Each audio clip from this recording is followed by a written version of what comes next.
அனைவருக்கும் வணக்கம். ஞானமே வடிவான வடலூர் ராமலிங்க அடிகளாருடைய வாழ்க்கை வரலாறை நம்ம பற்றி பார்க்க போகிறோம். அதை நம்மளுக்கு தொகுத்து வழங்குறவங்க யாருன்னு பார்த்தீங்கன்னாக்கா, ராமலிங்க அடிகளாருடைய கொள்கையை பின்பற்றி வாழ்கின்ற ஐயா பேர் ஸ்ரீபதி ஐயா. இந்த ஐயா எங்கே இருக்காங்கன்னு பார்த்தீங்கன்னாக்கா, நம்ம ராமலிங்க ஐயா 33 வருஷம் வாழ்ந்த வீடு சென்னையில் ஏழுக்கிணறு என்ற பகுதி, அது வள்ளலார் நகர்னு சொல்லுவாங்க. இங்கே வீராசாமி ஸ்ட்ரீட் அப்படின்னு ஒரு இடத்துல வள்ளலார் வசித்த இல்லம் இருக்குது. இது எது பக்கத்தில் இருக்குதுன்னு பார்த்தீங்கன்னாக்கா, ஸ்டான்லி குழந்தைகள் மருத்துவமனைக்கு பின்புறம் இருக்குது. ராமலிங்க ஐயாவுடைய ஆசீர்வாதத்தினால் வள்ளலார் வசித்த இல்லத்தை ஸ்ரீபதி ஐயா வழி நடத்துகிறாங்க. அதே மாதிரி ஸ்ரீபதி ஐயாவுடைய முழு சம்மதத்தோடு இந்த வீடியோவை யூடியூப்பில் போட்டிருக்கேன். அருட்பெரும் ஜோதி அருட்பெரும் ஜோதி தனிப்பெருங்கருணை அருட்பெரும் ஜோதி, எல்லா உயிர்களும் இன்புற்று வாழணும். எல்லா இன்புற்று வாழ்க, வள்ளல் மலரி வாழ்க வாழ்க. என் பேர் ஸ்ரீபதி. 33 ஆண்டுகள் வள்ளலார் வசித்த இல்லம், வள்ளலார் நகர், வீராசாமி தெருவு, 14 வயசு 31. ஐயா காலத்தில் இதை 39ன்னு சொல்லுவாங்க.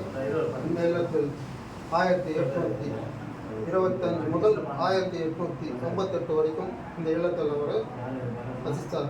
கிட்டத்தட்ட 33 ஆண்டு, 1.5 வயசுலேருந்து கிட்டத்தட்ட 35 வயசு வரைக்கும் இந்த இல்லத்தில் தான் அவர் இருந்தார். அவரை 1.5 வயசு குழந்தையா இருப்போ, 6 மாதம் குழந்தையா இருப்போ அவங்க மருத்துவர்கள் தான் அவர் பிறகுறாரு.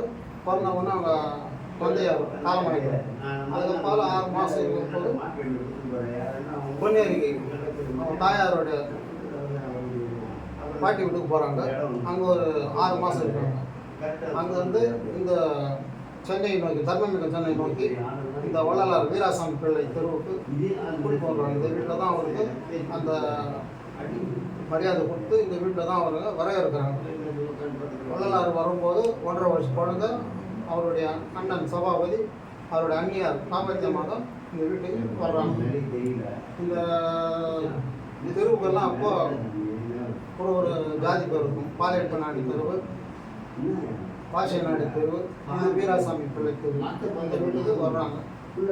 இந்த வீட்டுக்கும் ஐயாவுக்கும் யாருக்குன்னா ஏதோ பெரிய சம்பந்தம் இருக்குன்னு தெரியல. அதனால தான் இந்த வீட்டுக்கு அவரை தேர்ந்தெடுக்கிறார். அவர் போயிருந்தார் சிதம்பரம் பக்கம் எங்கேயாவது போயிருக்கணும். ஆனால் அவர் தர்மமிக சென்னை நோக்கி தான் வர்றாரு. குறிப்பாக இந்த வீட்டுக்கு வீராசாமி பிள்ளை தெருவுக்கு வர்றாரு.